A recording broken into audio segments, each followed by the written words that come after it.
Welcome to This Week in East Brunswick.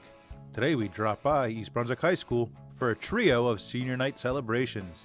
First, we recognize the varsity football team and cheerleading squad as they celebrate senior night before the final home game of the year against the Monroe Falcons.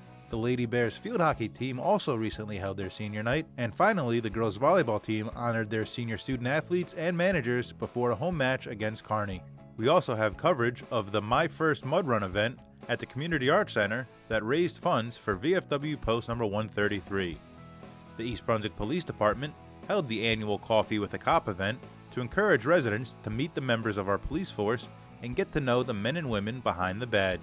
All this, plus history comes to life as the Ulysses S. Grant Re-enactor comes to the Community Arts Center to talk about the life of the Civil War general and president.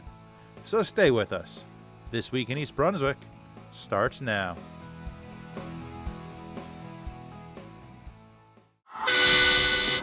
The East Brunswick High School varsity football team and cheerleaders recently held their senior night before a home game against the Monroe Falcons. The senior student athletes and their families were honored in an on-field ceremony. Now let's check out some of the action and meet the seniors.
today is Coffee with the Cop. Coffee with the Cop is an event that we have that tries to build trust between the public and the police department.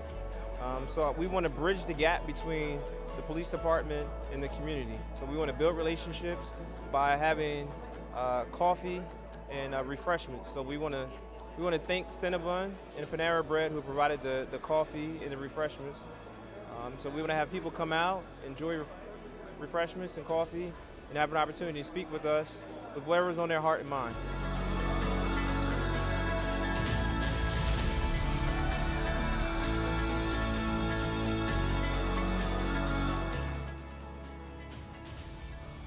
We want to build the trust.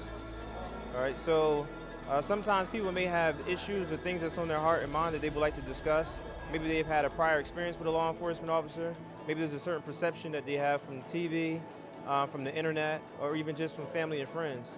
If they come out to these events, like Coffee with the Cop, it gives them an opportunity to sit down and discuss with us face-to-face, one-on-one.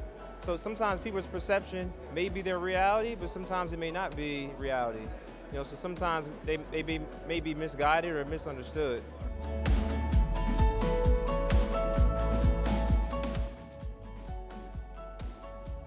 We do Coffee with the Cop once a year, but we'll have other events coming up. So if people are interested in finding out, what we're doing, they can follow us on Facebook.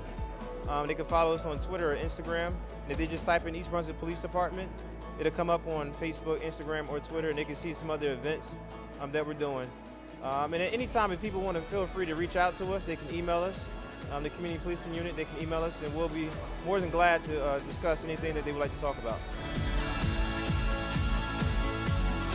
I enjoy being in the Community Policing Unit and coming to events like this, Coffee with the Cop. It gives me a chance to engage and interact with people from the community, just for them to get a chance to see us, up close and personal, in a different aspect of law enforcement, where we're not stopping a car or pulling them over or they feel like they've done something wrong. This is more of a positive, environment. So we just want people to see that, we care, and we want to give them that peace of mind.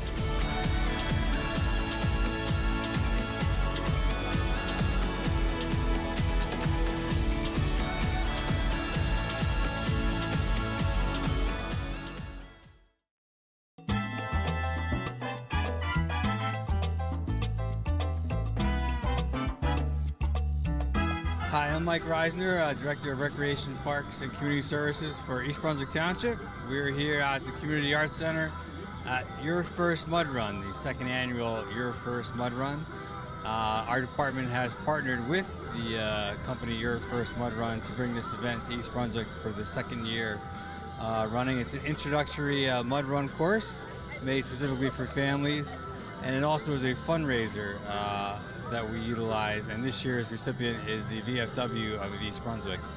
Provides so many services in town for our community, as well as for veterans of foreign war.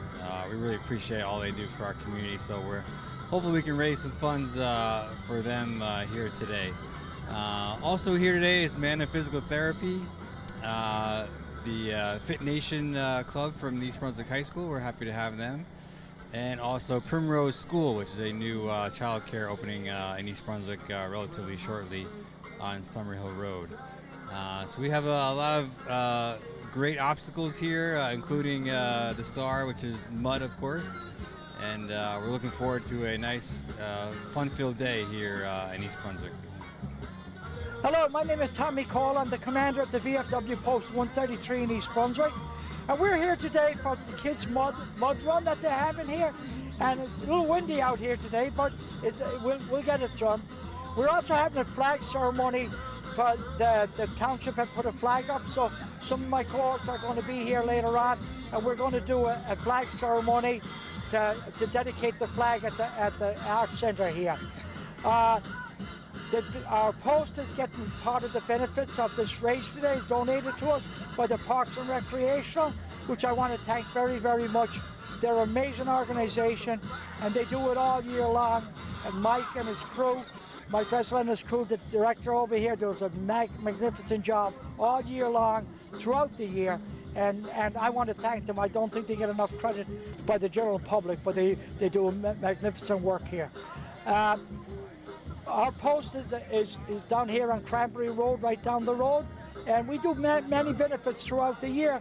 We have a 5K race, we help our needy families, and of course, all veterans. If there's any veterans out there that are seeking help or need help, please come down to the VFW Post 133 in East Brunswick. It's 485 Cranberry Road. That's our job, to help and assist you guys. So please come and see us. Thank you for this. I appreciate it. God bless you. God bless our troops, and God bless the United States of America. Thank you very much. Are you ready to go? That's awesome. Now we're going to start off this race with an awesome smoke bomb. That means we're ready to roll. I'm going to give you the instructions of runners to your mark, set, and go. That means that the race is ready to roll. All right, so runners to your marks. And do not step on that, by the way. Set, go!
The East Brunswick High School varsity field hockey team recently celebrated senior night, honoring the graduating student athletes and their families. Let's check out some of the action and meet the seniors.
Today we have a General Grant impersonator. He's done this for about 20 years. Everybody says he does a great job. And if you're interested in the Civil War, which is a very important part of American history, it's worth seeing someone behave in a way, they tell us, that would typically represent General Grant, an important part of history. Well, the idea is to keep history alive in the minds of people because it is part of our experience, and it has been said in the past that, you know, if you learn from the events of the past and hope to do better in the future. I'm Ulysses S. Grant. I'm the 6th General-in-Chief of the United States Army from 1864 until 1869. I was the Chief Officer of the United States Army. 4 years ago, a flag very much like this one flew proudly over a fortress in the harbor of Charleston, South Carolina. That banner was insulted by being fired on by rebels demanding to start a nation of their own. I thought that was wrong. And then there soon became this destructive war to restore the rebels to their national allegiance. I began my career as a soldier. I'd been in the Army before, in Mexico and in the Pacific Northwest, by mustering Illinois recruits into an army that I would soon lead in battle. And by war's end, the troops I was privileged to command had captured 3 complete enemy armies in battle. General Solomon Bolivar Buckner's army at Fort Donelson in 1862, General John C. Pemberton's army at Vicksburg, Mississippi in 1863, and I'm happy to report to you that just last week I accepted the parole of Robert E. Lee and the Army of Northern Virginia. From my quiet beginnings at Ohio, the battlefields at Mexico, and across the tragedy of this great conflict, I have endeavored to perform my duty honorably to benefit my country and those residing in it. And my sole purpose for doing so is to allow all of us to live in peace. For 50 years, he was a hero. And circumstances combined in the beginning of the 20th century to bring his reputation down. And what I'm trying to do is to restore it. I don't want to change anyone's opinion, but I want to offer information to them so that they can perhaps rethink what they believe about Ulysses Grant. My name is Richard Hill. I'm a historic interpreter. I can be reached at frockcoat@AOL if anyone is interested in having my services performed for them. The East Brunswick High School girls volleyball team recently honored the departing senior student athletes and managers before a home match against the Kearney Cardinals. East Brunswick would take the match in 2 games behind strong play from all 7 seniors. Now let's check out some of the action and meet the seniors.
The East Brunswick Arts Commission and East Brunswick Public Library are teaming up for a 3-part dance workshop series at the Community Arts Center. All workshops are free and open to the public. On Sunday, October 28th at 12:30 p.m., join us for a Bollywood dance workshop led by the Indian Cultural Society. On Sunday, November 4th at 12:30 p.m., swing dance instructor Carmen Valverde will teach you some introductory steps. The dance class will be followed by a concert by Moon Dance Big Band at 1:30 p.m. On Sunday, November 18th at 12:30 p.m., the final workshop in this series is K-pop, led by Haru, the Rutgers K-pop Dance Cover Club. To learn more about the full series, visit ebpl.org. Special thanks to the Friends of the Library and the East Brunswick Arts Commission for funding these workshops.